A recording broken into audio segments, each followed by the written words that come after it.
بسم اللہ الرحمن الرحیم یا ایہا الذین آمنوا اتقوا اللہ حق تقاتہ ولا تموتن الا وانتم مسلمون وقال النبی صلی اللہ علیہ وسلم من رأى منكم منكرا فليغيره بيده فإن لم يستطع فبلسانه فإن لم يستطع فبقلبه وذلك أضعف الإيمان رواه مسلم۔ محترم بزرگان دین، عزیز بچوں، پردہ نشین خواتین اسلام، پیاری ماں اور بہنوں، میں نے آپ کے سامنے خطبہ مسنونہ کے بعد قرآن مجید کی ایک آیت اور صحیح مسلم کی ایک حدیث پیش کی ہے جس کا تعلق اللہ رب العالمین کے خوف، اللہ رب العالمین کے ڈر سے ہے، اور میں اسی ٹاپک پر آپ کے سامنے کچھ باتیں کرنا چاہتا ہوں۔ جب اللہ رب العالمین کے خوف اور اللہ کے ڈر کی بات آتی ہے تو سب سے پہلے آپ یہ بات سمجھ لیں کہ انسان اللہ تعالیٰ سے ڈرتا ہے، انسان دنیا میں بھی بہت ساری چیزوں سے ڈرتا ہے، لیکن دنیا میں جب انسان کسی چیز سے ڈرتا ہے اس ڈرنے میں، اور جب اللہ تعالیٰ سے کوئی بندہ ڈرتا ہے تو اس ڈرنے میں فرق ہے۔ سب سے بنیادی جو فرق ہے وہ فرق یہ ہے کہ دنیا میں کسی بھی چیز سے جب آپ ڈرتے ہیں، وہ چاہے ایکس وائی زیڈ کوئی بھی چیز ہو، جب آپ اس سے ڈرتے ہیں تو آپ اس سے اتنا دور بھاگتے ہیں، آپ اس سے اتنا زیادہ خود کو بچانا چاہتے ہیں۔ یہ ایک سمپل سی بات ہے۔ آپ آگ سے ڈرتے ہیں، آپ آگ کے قریب کبھی اپنے ہاتھ کو نہیں لے جاتے، آپ اس میں کبھی اپنے قریب اپنے آپ کو نہیں کرتے۔ آپ اگر پانی کی گہرائی سے ڈرتے ہیں کہ سمندر میں آپ ڈوب جائیں گے، ندی تالاب میں آپ ڈوب جائیں گے، تو آپ وہاں جانے سے بچتے ہیں، اس کے اندر نہیں جاتے۔ آپ شیر سے ڈرتے ہیں، آپ بچھو سے ڈرتے ہیں، آپ سانپ سے ڈرتے ہیں، تو ان چیزوں کے آپ قریب نہیں جاتے۔ اور جن جن چیزوں کا میں نے ذکر کیا اور جن کا نہیں بھی کیا، تو ان چیزوں میں سے جس سے آپ جتنا زیادہ ڈریں گے آپ اس سے اتنا ہی دور رہنے کی کوشش کریں گے۔ یہ نارمل سینس کی بات ہے انسان کی۔ یہ ہو گیا دنیا میں ڈری جانے والی چیزوں کے بارے میں۔ لیکن ایک بندہ جب اللہ رب العالمین سے ڈرتا ہے تو جو بندہ اللہ تعالیٰ سے جتنا زیادہ ڈرتا ہے اتنا ہی وہ اللہ رب العالمین کے اور قریب آتا ہے۔ یہ سب سے بڑا فرق ہے دنیا میں کسی چیز سے ڈرنے میں اور اللہ تعالیٰ سے کسی چیز سے ڈرنے میں۔ یہ بات جب واضح ہوگی، اگر کسی بندے کو آپ بار بار اللہ رب العالمین کے دربار میں دیکھیں، اللہ سے لو لگاتا ہوا دیکھیں، تو سمجھ جائیں کہ یہ بندہ اللہ رب العالمین سے ڈرنے والا ہے۔ ہاں، ہو سکتا ہے کہ وہ ڈرنے میں ویسا نہ ہو جیسا ڈرنا چاہیے، لیکن کم سے کم اس کے دل میں ہے ڈر۔ اور تقویٰ ہوتا کیا ہے؟ یہ اللہ کا ڈر، اللہ رب العالمین کا خوف، یہ ہے کیا چیز؟ اس کو سمجھنا ہے تو حضرت عمر بن خطاب رضی اللہ تعالیٰ عنہ نے حضرت ابی بن کعب رضی اللہ تعالیٰ عنہ سے ایک سوال کیا تھا۔ سوال کیا کہ ابی بن کعب ذرا یہ بتائیے کہ تقویٰ کیا چیز ہے، اللہ کا ڈر کیا ہوتا ہے؟ تو جواب دیا تھا کہ کیا تم کبھی کسی خاردار راستے سے گزرے ہو، کسی کانٹے دار راستے سے، جھاڑی بالکل ہو، وہاں پہ کانٹے ہو راستے میں، اس سے کبھی تمہارا گزرنا ہوا ہے؟ تو حضرت عمر فاروق نے فرمایا جی کئی بار گزرا ہوں، میں گزرا ہوں کئی بار۔ حضرت ابی بن کعب رضی اللہ تعالیٰ عنہ نے حضرت عمر فاروق سے سوال کر لیا، جب تم کسی کانٹے دار راستے سے گزرتے ہو تو تم اس حالت میں کیا کرتے ہو؟ یعنی کسی خاردار راستے سے تم کو گزرنا ہوتا ہے اور گزرنا بھی بالکل ضروری ہے، تم اس راستے سے بچ نہیں سکتے ہو، تو کیا تم سچویشن تمہاری کیا ہوتی ہے؟ حضرت عمر فاروق نے جواب دے دیا، میں اپنے پائچے کو اٹھا لیتا ہوں، اپنے دامن کو سمیٹ کر کے اس سے بچا کر کے اپنے آپ کو نکال لیتا ہوں راستے سے، یعنی میں یہ کوشش کرتا ہوں کہ کوئی کانٹا میرے دامن میں چبھ نہ جائے، آرام کے ساتھ نکالتا ہوں۔ حضرت ابی بن کعب نے فرمایا عمر یہی اللہ رب العالمین سے ڈرنے کا نام ہے، یعنی ان کے کہنے کا معنی یہ تھا جس کسی خاردار راستے سے تم کو گزرنا ہوتا ہے وہاں سے گزرنا بھی ضروری ہے. جیسے اپنے آپ کو کانٹوں سے بچا کر کے تم نکال لیا کرتے ہو اور جانا بالکل ضروری ہوتا ہے، اسی طریقے سے تمہیں دنیا میں بھی زندگی گزارنی ہے.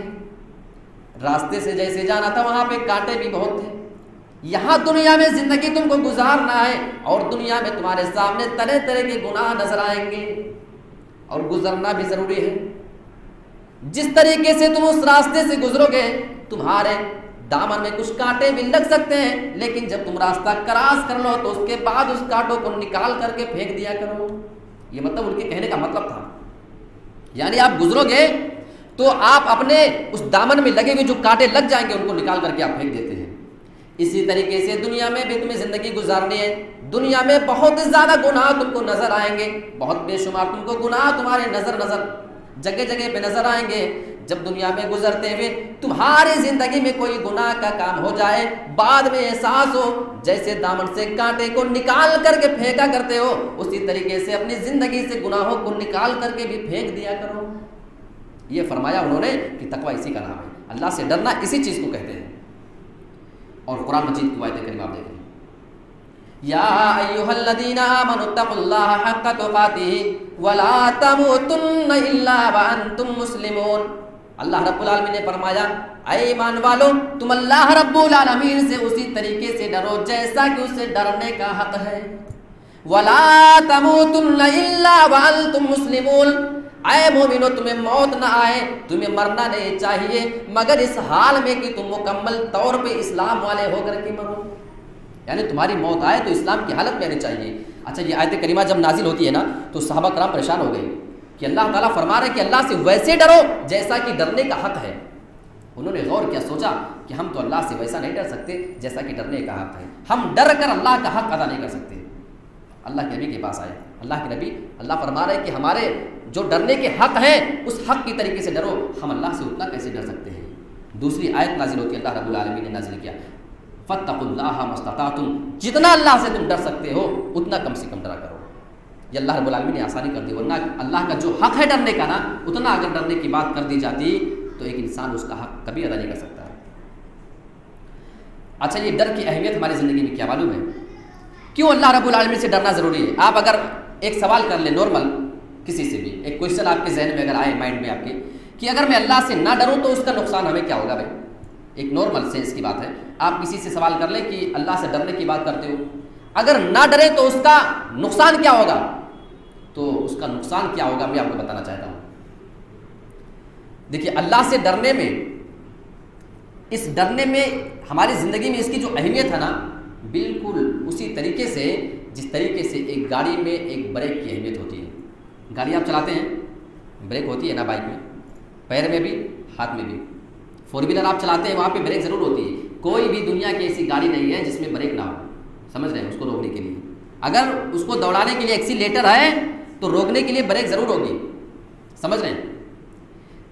تو جو اہمیت ایک گاڑی کے اندر ایک بریک کی ہوا کرتی ہے کہ آپ اس بریک کو لگا کر کے اس کو روکتے ہیں، کہاں سے؟ خطرے سے بچانے کے لیے. صحیح ہے نا؟ خطرے سے بچنے کے لیے اپنے آپ کو آپ اپنی گاڑی میں بریک دیتے ہیں. جو اہمیت گاڑی کے اندر بریک کی ہے وہی اہمیت ہماری زندگی میں اللہ کے ڈر کی ہے، اللہ کے خوف کی ہے، اللہ کے تقویٰ کی ہے. وہ کیسے؟ ہم اپنے بریک کا استعمال کرتے ہیں گاڑی کو ایکسیڈنٹ سے بچانے کے لیے، رکنے کے لیے. اسی طریقے سے تقوی کا استعمال کرنا ہے اپنی زندگی میں. اللہ رب العالمین کے بتائے ہوئے جو راستے غلط ہیں اس سے بچانے کے لیے اپنے آپ کو ہماری زندگی میں اس تقوی کی ضرورت پڑتی ہے. یعنی کتنا امپورٹنٹ چیز ہے. آپ اس کو اگر غور کریں تو بغیر تقوی کے ایک انسان کی زندگی ہی بیکار ہے. اچھا آپ کا کوئی بہت امیر، بہت رئیس قسم کا دوست ہو، ایک مرسیڈیز گاڑی لے کر کے چلائے، BMW لے کر کے آئے اور آپ کے پاس آئے اور سارے لوگ اس گاڑی کو دیکھنے کے لیے بے قرار، اس کو چھونا چاہتے ہیں کہ چھو لے، اتنی قیمتی گاڑی ہے. آپ کا بڑا قریبی دوست ہے، آپ کے پاس آئے، چلو میرے دوست گاڑی میں بیٹھو چلتے ہیں. آپ گاڑی میں اس کے ساتھ بیٹھ جایا کرتے ہیں. گاڑی میں بیٹھنے کے بعد آپ کے دوست نے آپ کو ایک بات بتا دی چلنے سے پہلے، آئے میرے دوست میرے گاڑی میں تو بیٹھ کے، بہت زیادہ قیمتی گاڑی ہے، لیکن تمہیں معلوم ہے کہ میری اس گاڑی میں بریک ٹھیک سے کام نہیں کیا کرتی ہے، یا تو سرے سے بریک ہی نہیں لگتی ہے، یا لگتی ہے تو وہ بالکل پکڑ چھوڑ کے لگتی ہے، یعنی ٹھیک طریقے سے بریک اس کا کام نہیں کرتی ہے۔ اللہ کی قسم آپ گاڑی کے چلنے سے پہلے اس گاڑی سے اترنا گوارا کریں گے، لیکن اس میں بیٹھنا ناپسند کریں گے۔ آپ سے سوال کرنا چاہتا ہوں، اتنی قیمتی گاڑی ہے لیکن صرف چھوٹے سے بریک نہ ہونے کی وجہ سے آپ اس گاڑی سے نکل کے باہر آ جایا کرتے ہیں۔ بھائی اتنی قیمتی گاڑی ہے، اس میں بیٹھ کر کے آپ سفر کیوں نہ کریں؟ آپ کا جواب ہوگا اگر یہ گاڑی چلنے لگے گی اس کو روکنے کے لیے اس کے اندر بریک کی بھی تو ضرورت ہے۔ یعنی آپ کو نتیجہ معلوم ہے، تھوڑی دیر جانے کے بعد سامنے کسی گاڑی کے سامنے اس کا ایکسیڈنٹ ہونے والا ہے، یعنی بغیر بریک کی گاڑی کا ایکسیڈنٹ کنفرم ہے۔ اسی طریقے سے بغیر تقوی والی، بغیر اللہ کے ڈر والی زندگی کا ایکسیڈنٹ ہونا کنفرم ہے۔ سمجھ رہے ہیں؟ دنیا میں ہو سکتا ہے کہ آپ کی گاڑی ایکسیڈنٹ ہو اور زیادہ اسپیڈ میں نہ ہو، لے جا کر کے تھوڑی سی ٹھوکر لگے، آپ کو ہلکا پھلکا زخم آئے، آپ صحیح ہو جائیں، لیکن اگر بغیر ڈر والی زندگی آپ ہمیشہ گزار رہے ہیں تو یہ ایکسیڈنٹ اتنا خطرناک ہونے والا ہے کہ اس کا انجام آپ سوچ نہیں سکتے ہیں۔ اللہ کے نبی صلی اللہ علیہ وسلم کی ایک حدیث ہے، صحیح مسلم کی حدیث ہے، اس حدیث کے اوپر حضرت عمر فاروق رضی اللہ تعالیٰ عنہ کا عمل دیکھتے ہیں، اللہ اکبر، تو محسوس ہوتا ہے کہ ہاں وہ اللہ سے ڈرنے والے تھے۔ اور آج اپنی زندگی میں اگر ہم اپنے معاشرے میں وہ چیز تلاش کرنے کی کوشش کرتے ہیں تو دور دور تک وہ چیز ہم کو دیکھنے کو نہیں ملتی ہے۔ صحیح مسلم کی حدیث ہے، من رأى منکم منکرا فلیغیرہ بیدہ، تم میں سے اگر کوئی آدمی کسی بھی غلط کام کو ہوتا ہوا دیکھے، کسی بھی منکر کام کو دیکھے، فلیغیرہ بیدہ، تو اس کو اپنے ہاتھ سے جا کر کے روک دیا کرے۔ یہ اللہ کے نبی مسلمانوں کی ذمہ داری بتا رہے ہیں۔ آج ہم نے یہ سمجھا ہوا ہے کہ اللہ رب العالمین سے ڈرنا صرف اسی میں ہے، ہم 5 وقت کی نماز پڑھ لیا کریں، رمضان کے پورے مہینے کے روزے رکھ لیا کریں، ہمارے آپ کے مال و زمین و جائیداد میں اگر زکوٰۃ نکلے تو اس کو ادا کر دیا کریں، یہی اللہ رب العالمین سے ڈرنا ہے۔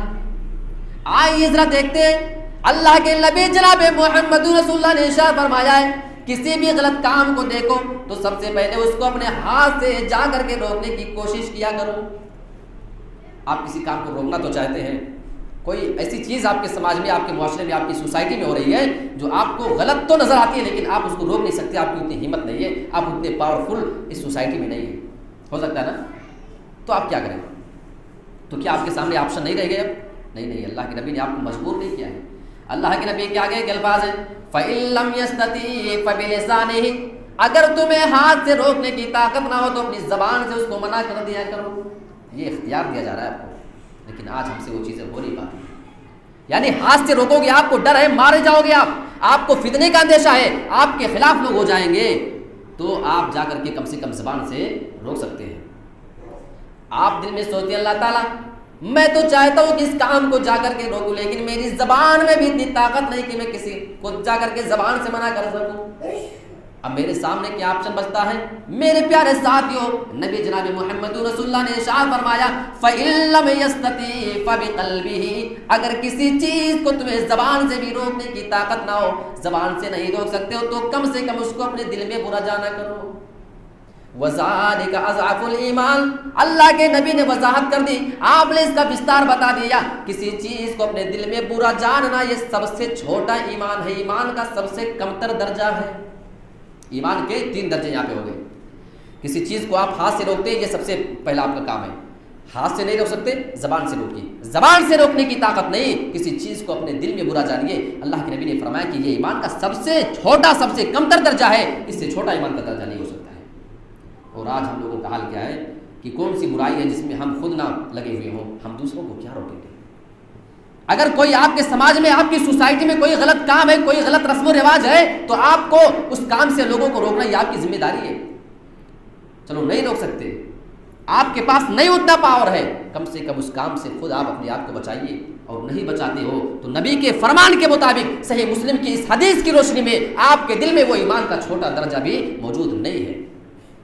کہاں کہاں بات کی جائے، آج آپ شادی بیاہ میں دیکھ لیں کہ لڑکیوں والوں کا تو جنازہ نکل جاتا ہے، 4 بچے جس کے گھر میں پیدا ہو جائے، اللہ کی قسم ہم نے اس کو اتنا بوجھ اس سماج میں بنا دیا ہے، اتنا زیادہ، اتنا بڑا بوجھ اس کو بنا دیا ہے کہ وہ ابھی بچی 5 سال کی نہیں ہوئی، دوسری بچی 3 سال کی، ایک 2 سال کی، ایک ابھی پیدا ہوئی ہے، ابھی سب سے بڑی بچی 5-6 سال کی ہے، باپ کو ابھی 15 سال کے بعد شادی کرنی ہے۔ ابھی سے اس کی تیاری کی جا رہی ہے. شادی اتنا مشکل کام اسلام میں نہیں ہے کہ 15 سال سے اس کی تیاری کی جائے. میرے بھائیو، اسلام آسانی کا نام ہے. ان الدین یسر، دین تو نام ہے کہ آسانی کسی کے لیے پیدا کی جائے. آج ہم نے لوگوں کے لیے دین اتنا مشکل بنا دیا ہے کہ اگر تمہیں شادی کرنا ہے تو تمہیں جب تک 4-5 لاکھ روپیے تم خرچہ نہیں کر دیتے تمہاری شادی نہیں ہو سکتی ہے. یہ ہم نے مزاج بنایا ہے. بتاؤ ہم نبی کو کیا چہرہ دکھائیں گے؟ نبی نے فرمایا تھا اگر تمہاری زبان میں طاقت نہیں ہے، نہیں روک سکتے کسی غلط کام کو، اتنا تو کر سکتے ہو کہ اس کام سے اپنے آپ کو بچا لو. ذرا غور کرو میرے بھائیو، آج ہم اپنے آپ کو اس غلط رسم و رواج سے بچا رہے ہیں یا اپنے آپ کو اس میں شامل کیے ہوئے ہیں؟ جواب آپ کو دینا ہے، جواب ہمیں دینا ہے. ہر آدمی خود اس کا ذمہ دار ہے. اللہ کے نبی نے تو صرف اتنا فرمایا تھا، تنکح المرأۃ لأربع، کسی بھی عورت سے جب شادی کی جاتی ہے تو اس کے اندر 4 چیزیں دیکھی جاتی ہیں. لمالہا، اس کے مال کو دیکھا جاتا ہے. ولجمالہا، اس کی خوبصورتی کو دیکھا جاتا ہے. ولحسبہا، اس کے حسب و نسب کو، خاندان کو اس کے دیکھا جاتا ہے. ولدینہا، اور اس کی دینداری کو دیکھا جاتا ہے. یعنی لوگوں کے اپنے اپنے معیار ہیں، لوگوں کی اپنی اپنی کسوٹی ہے. کوئی دینداری دیکھتا ہے، کوئی خوبصورتی دیکھتا ہے، کوئی گھر اور خاندان دیکھتا ہے، کوئی اس کے مال و دولت کو دیکھتا ہے. یہ 4 چیزیں دیکھی جاتی ہیں. نبی نے چاروں کا یہاں پہ بیان کر ڈالا ہے. اس کے بعد نبی کی پسند دیکھو. اللہ کے نبی جناب محمد رسول اللہ اپنی پسند کی چیز بتا رہے ہیں. فَاظْفَرْ بِذَاتِ الدِّينِ، جب یہ 4 چیزیں تمہیں تلاش کرنی ہو، تمہیں کوئی لڑکی دیکھنی ہو، تو تم ان 4 چیزوں میں سے دینداری کو پسند کر لیا کرو. کوئی رشتہ ہے، دیندار ہے، بات ختم، اس لڑکی سے نکاح کر کے اپنے گھر میں لے آؤ. یہ نبی کی پسند ہے. ہماری پسند اس کے علاوہ تینوں ہیں. مال دیکھیں گے، خوبصورتی دیکھیں گے، حسب نسب دیکھیں گے، کچھ نہیں دیکھیں گے تو بس دینداری. نبی کی پسند ہے تینوں چیزوں کو. آپ نے سوچا ہی نہیں کہ یہ ساری چیز کیا ہے. آپ نے فرمایا کہ نہیں، اگر دیندار ہے تو لے کر کے آؤ. ہم نبی کی پسند کو اپنی پسند بنائیں، تب جا کر کے نا ہمارا گھر بنے گا. ہم نے تو اپنے گھر کو ویسے ہی شادی کے دن ہی پلاننگ کر لی ہے خراب کرنے کی.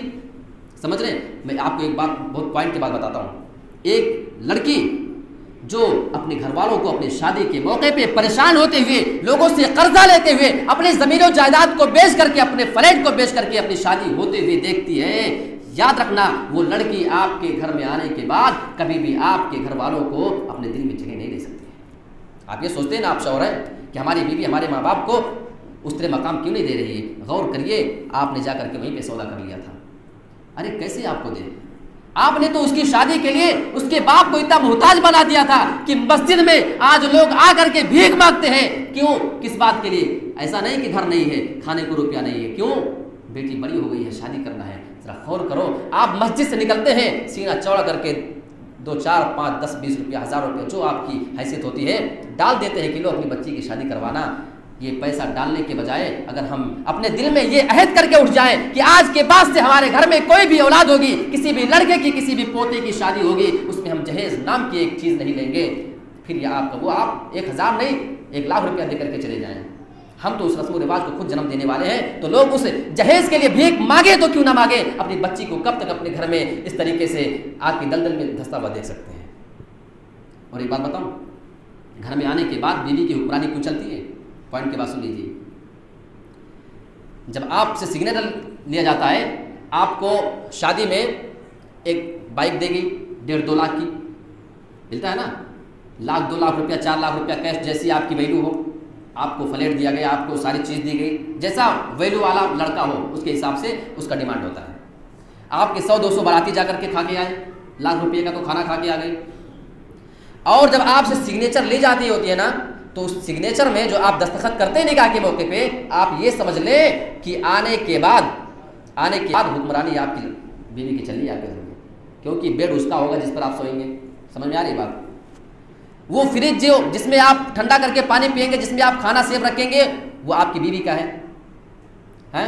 جو صوفہ گھر میں پڑے ہوئے، جو حال میں رکھے ہوئے 2-4 جگہ پھیلے ہوئے ہیں، جتنے سامان ہیں، وہ تو آپ کی بیوی کا لایا ہوا ہے. اس میں آپ کے ماں باپ کا کیا ہے؟ پھر اچھا اس کو ایسے سمجھ لیجیے، میں آپ کو سمجھانے کی کوشش کر رہا ہوں. کوئی اگر ہے بزنس ہے، 2 لوگ پارٹنر ہیں اس میں، ٹھیک ہے، ایک آدمی اس میں 90% کا حقدار ہے اور ایک آدمی صرف 10% کا حقدار ہے، تو چلے گی کس کی بزنس میں زیادہ؟ 90 والے کی نا. جو آدمی 90% لگائے گا اس کا زیادہ چلے گا، جو 10% اس کا کیا، ایک بار وہ بولے گا خاموش ہو جائے گا. بات صحیح ہے. آپ کی شادی میں بیڈ بیوی کا ہے، فریج بیوی کا ہے، صوفہ بیوی کا ہے، اور بائک بیوی کی ہے، اور 2-4 لاکھ روپیہ بائک بیوی کی ہے، اور اسی طریقے سے جو فلیٹ میں آپ رہتے ہیں وہ بیوی کی ہے، تو بتائیے 90% کس کا ہے؟ بیوی کا ہے نا؟ آپ کا تو 10% ہے، پھر آپ کا چلے گا کیسے؟ آپ کی ماں، آپ کے باپ کون ہوتے ہیں آپ کی بیوی کو ڈانٹنے والے ہیں؟ ان کی کیا اوقات ہے؟ وہ تو اس کے لائے ہوئے سامان پہ جی کھا رہے ہیں۔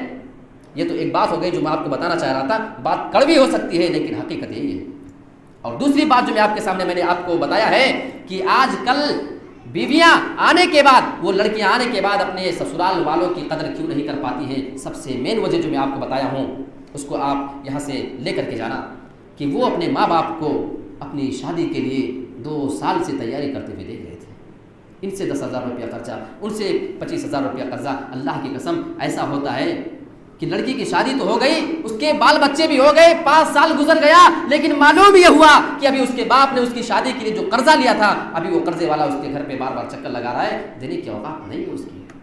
آج ہم نے اپنا مزاج بنایا ہے۔ نبی نے تو صرف اتنا بتایا تھا، فظفر بذات الدین، جاؤ دینداری کو پسند کرنا۔ اللہ کے نبی کے پاس باتیں بہت ساری ابھی، اب چونکہ میں آپ کو بتانا چاہ رہا تھا اس حدیث کی روشنی میں، بات دوسری طرف نکل جائے گی۔ آپ نے فرمایا تھا کوئی غلط چیز آپ اگر دیکھو ہاتھ سے روک دو، نئی طاقت ہے زبان سے روک دو، نئی طاقت ہے دل میں برا جانو۔ دل میں برا جاننے کا مطلب یہ ہوا کہ اس غلط کام کو آپ خود کبھی زندگی میں نہ کیا کریں۔ حضرت عمر فاروق کا اس حدیث پر عمل دیکھنا چاہتے ہیں آپ؟ آئیے دیکھ لیتے ہیں۔ جب وہ خلیفہ تھے، بادشاہ تھے نا، ان کے ہاتھ میں جب پاور تھا، طاقت تھی، ہٹے کٹے تھے، ایک آدمی گزر رہا تھا ان کے پاس سے۔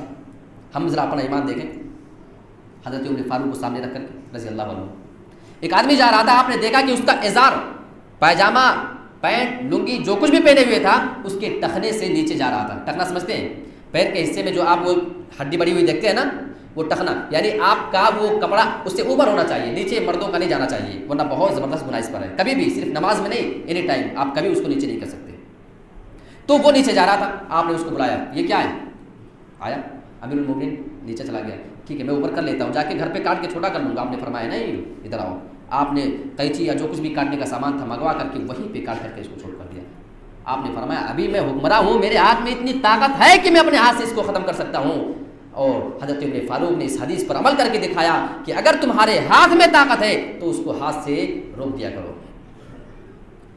آگے اللہ کے نبی کے الفاظ ہیں، فَإِن لَّمْ يَسْتَطِعْ، اگر تمہیں کسی چیز کو اپنے ہاتھ سے روکنے کی طاقت نہ ہو، فَبِلِسَانِهِ، اس کو اپنے زبان سے اپنے روک دیا کرو۔ یہی حضرت عمر فاروق ہیں، فجر کی نماز میں لوگوں کو نماز پڑھا رہے ہیں، ابو لولو نامی آدمی آتا ہے، ہاتھ میں خنجر لیے ہوئے، ذہن میں ڈبویا ہوا، ذہن میں بھگویا ہوا خنجر ہے، صفوں کو چیرتے ہوئے آتا ہے اور آپ کو پیٹ میں وہ خنجر مار کر کے آپ کو شہید کر دیتا ہے۔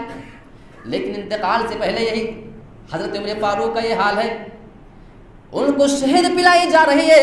میرے پیارے ساتھیوں، شہد ان کے پیٹ کے راستے سے باہر آ جا رہی ہے۔ ذرا غور کرو کہ پیٹ کتنا پھٹا ہوگا۔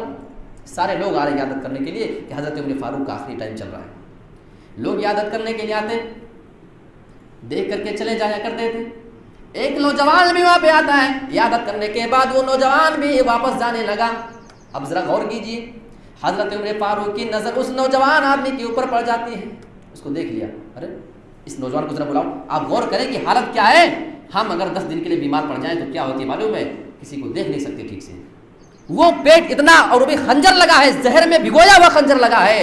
حال یہ ہے کہ اٹھنے کی طاقت نہیں، شہد اور دودھ پلایا جا رہا ہے، پیٹ اتنا زیادہ پھٹا ہے کہ اس کے راستے سے نکل جا رہا ہے۔ وہ سرجری اور میڈیکل سائنس کا اتنا زمانہ نہیں تھا کہ اس کو آپریشن کرا دیا جائے، اس پہ ٹاکے لگا دیے جائیں۔ میرے پیارے ساتھیوں، حال یہ ہے ان کا کہ یہ سچویشن ان کا ہے۔ بند کر دیجیے، آواز آتی ہے۔ سچویشن یہ ہے کہ شہد اور دودھ پیٹ کے راستے سے باہر نکلے جا رہے ہیں، لیکن جب اس کو دیکھا، آپ نے بلا لیا، نوجوان آیا، امیر المومنین کیا بات ہے؟ سارے لوگ آپ کی عیادت کرنے کے لیے آئے، میں نے بھی آپ کی عیادت کی جا رہا ہوں، آپ کیا مجھ سے غلطی ہو گئی؟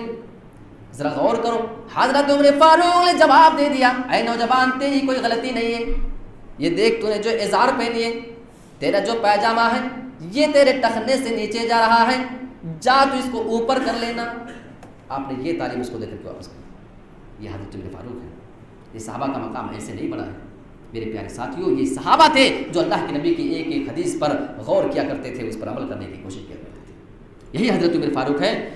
ایک مرتبہ خطبہ دینے کے لیے ممبر پر کھڑے ہوئے، خطبہ دے رہے تھے۔ ایک نوجوان کھڑا ہو گیا، عمر ابھی تم خطبہ نہیں دے سکتے، میں کوئی سوال آپ سے کرنا چاہتا ہوں۔ حضرت عمر فاروق کے سامنے، جبکہ آپ ان کے بارے میں جانتے ہیں، صحیح حدیث میں ہے کہ شیطان ان کو دیکھ لیتا تھا جس راستے سے تو ہوا خارج کرتے ہوئے بھاگتا تھا۔ یہ حضرت عمر فاروق تھے، خطبہ دینے کے لیے کھڑے ہوئے، ایک معمولی سا آدمی کھڑا ہوتا ہے، ٹوک دیتا ہے، عمر تم خطبہ مت دو ابھی۔ کیا بات ہے نوجوان؟ کہنے لگا کہ میں آپ سے ایک سوال کرنا چاہتا ہوں۔ کیا سوال ہے؟ کہنے لگا آپ کے جسم پہ جو نیا کرتا، نئی قمیص میں دیکھ رہا ہوں، یہ آج آپ نے نئی کہاں سے پہنی؟ اس سے پہلے تو آپ کے پاس نہیں ہوا کرتی تھی۔ بولے کہ بیت المال سے سب کو ملا تھا، مجھے بھی ایک چادر ملی، اسی کا سلا لیا ہوں۔ بولا نہیں، چادر تو مجھے بھی ملی تھی، میں اتنا دبلا پتلا انسان ہوں، اس چادر سے میرا کرتا تیار نہیں ہوا، آپ تو سب سے لمبے چوڑے ہٹے کرتے ہیں، آپ کا کیسے تیار ہو گیا؟ اب آپ نے جواب نہیں دیا، اپنے بیٹے کو اشارہ کر دیتے ہیں، اے میرے بیٹے صفائی پیش کر دو اس نوجوان کو۔ وہ نوجوان کھڑا ہوتا، ان کا بیٹا کہنے لگا، اے میرے پیارے دوست، تو میرے باپ کے اوپر شک کرنے آیا ہے کہ میرا باپ بادشاہ ہے، کہیں کسی کا حق مار کے کہ بیت المال سے زیادہ حق لے کر کے نہ سلا لیا ہو۔ سارے لوگوں کو ایک ایک چادر ملی تھی، مجھے بھی ایک چادر ملی، میرے باپ کو بھی ایک چادر ملی تھی، اور میں جانتا ہوں ہمارے باپ کا بڑے بڑے بادشاہوں کے ساتھ اٹھنا بیٹھنا ہوا کرتا ہے، بڑی بڑی میٹنگ اور مجلس میں جانا ہوا کرتا ہے۔ اس سے پہلے جو لباس پہنا کرتے تھے اس میں کئی پے بند لگے ہوتے تھے، کئی جگہ سے پھٹے ہوتے تھے، اس میں پے بند لگا کر کے اس کو پہنا کرتے تھے، مجھے بڑی شرم آتی تھی۔ بادشاہ ہونے کے بعد ایسے کپڑے ہمارے ابو پہنا کرتے ہیں، میں نے اپنی اس چادر کو، اپنی قمیص کو اپنے باپ کو دے دیا اور دونوں کو ملا کر نئی قمیص نیا کرتا سلوا لیا ہے۔ وہ نوجوان ہمارے شرم کے سر نیچے کر لیتا، ہمیں معاف کر دیجیے، غلطی ہو گئی مجھ سے، بولے بیٹھ جاؤ، اور آپ نے اس کو ڈانٹا نہیں۔ آپ نے کہا جب تک یہ نوجوان، ایسے نوجوان اس سماج میں رہیں گے، اللہ رب العالمین ایسے نوجوانوں کے ذریعے سے آپ نے باقاعدہ اس کے لیے دعا کی، اس وقت تک میں تمہارے ساتھ کوئی خیانت نہیں کر سکتا۔ اور آج ہم اگر کسی چھوٹے سے عہدے پہ آ جائیں تو سب سے پہلی پلاننگ یہ ہوتی ہے کہ بچوں کا فیوچر اب برائٹ کیسے کیا جائے، بچوں کا مستقبل کیسے سنوارا جائے۔ چھوٹا سا عہدہ پانے کے بعد سب سے پہلے یہ پلاننگ، اب اس کے لیے چاہے پوری قوم کا پیسہ ہی کیوں نہ کھانا پڑے، یہ سچ ہے، اس کو آپ نوٹ کر لیجیے۔ الا ماشاء اللہ آپ کو کم ہی ایسے لوگ ملیں گے جو آپ کو اس چیز سے بری نظر آئیں گے، ورنہ زیادہ لوگوں کا حال یہی ہے کہ وہ قوم کے روپے اور پیسے کو بلا دریغ، اور بڑے بڑے عالموں کی آپ بات کر لیں، اس معاملے میں تو میں کہتا ہوں کہ اچھے لوگ پھنسے ہوئے نظر آپ کو آئیں گے، جتنا بڑا عہدہ ہے اتنا بڑا اس کا گھوٹالہ ہے۔ کیا ایسے لوگوں کے سامنے یہ ساری حدیثیں نہیں پہنچی؟ کیا ایسے لوگوں کے بارے میں سامنے نبی صلی اللہ علیہ وسلم کی یہ فرامین نہیں پہنچے؟ ارے اللہ کے نبی کا حال تو یہ تھا، ایک بار آپ جا رہے تھے، دیکھا کوئی چیز گری ہوئی ہے، کوئی کھانے کی چیز گری ہوئی تھی، آپ نے اس کو کھانا چاہا، دیکھا تو آپ کو ضرورت محسوس ہی کھا لوں، آپ نے فرمایا لولا انی اخاف انہا من الصدقۃ لاکلتہ، اگر مجھے یہ ڈرنا ہوتا کہ یہ کوئی صدقے کی چیز ہوگی جو گر گئی ہے تو میں اس کو اٹھا کر کے اس وقت کھا لیتا۔ غور کریں، کسی گری ہوئی چیز کو نبی نہیں کھایا کرتے تھے۔ آج ہم تو تجوری سے نکال کر کے، اکاؤنٹ سے نکال کر کے یتیموں کا، بیواؤں کا، مسکینوں کا، قوم کے غریبوں کا حق کھا جایا کرتے ہیں۔ ذرا غور کرو کہ ہم نبی کو کیا چہرہ دکھائیں گے، ہم نبی کو کون سا چہرہ اپنا نبی کے سامنے لے کر کے جائیں گے۔ یہ چند باتیں تھیں مختصر، میں نے آپ کے سامنے پیش کی ہے۔